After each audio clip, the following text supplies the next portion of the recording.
Здравейте! Добре дошли в моят канал за окултизъм, гадаене, астрология. Аз съм Александър Ризов. Това е мое гадание на тема. Въпросът всъщност е: как ще се развие политическата ситуация в България? В момента преминаха изборите и се състави нов кабинет, кабинета на Радев. Отделно има видео с гаданието за управлението на Радев. Първата карта, която показва ситуацията, която е довела до моментната такава, това е тази карта, която казва следното: обвързаност, зависимост, както и освобождаването от тях.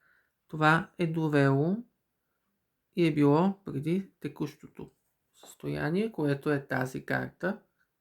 Сегашното състояние е творчески проект. Първи реални стъпки в осъществяването на идеята. Полагане на основите.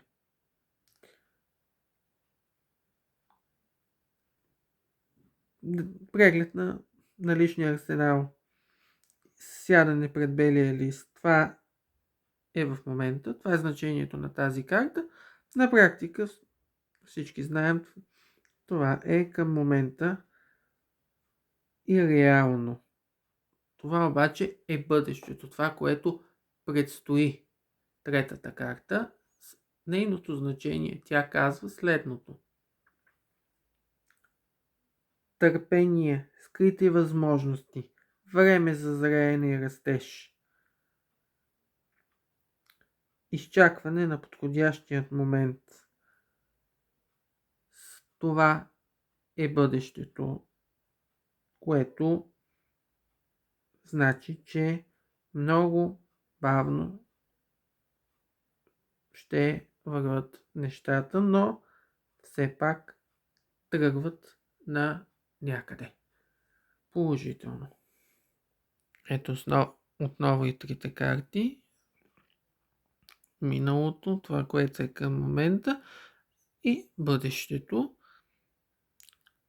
което значи Радев получи подкрепата, за която казах моето гадание през март месец, 2 месеца по-рано. Абсолютно, каквото съм казал тогава във видеото, в момента е факт.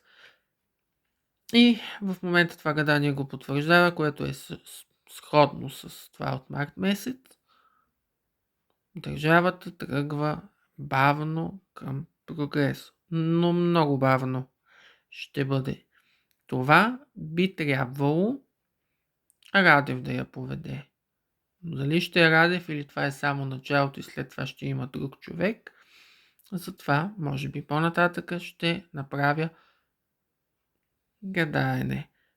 Към момента гледам само самото положение, не търся кой точно ще бъде човека. Има логика, според първото гадаене, този човек да бъде Радев, защото той ще получи голяма подкрепа. Но това, че ще има голяма подкрепа, не значи, че точно той е човека, който ще завърши този прогрес на държавата, на управлението и на всичко в България.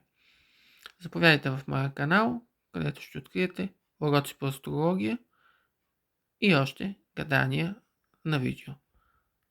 Благодаря.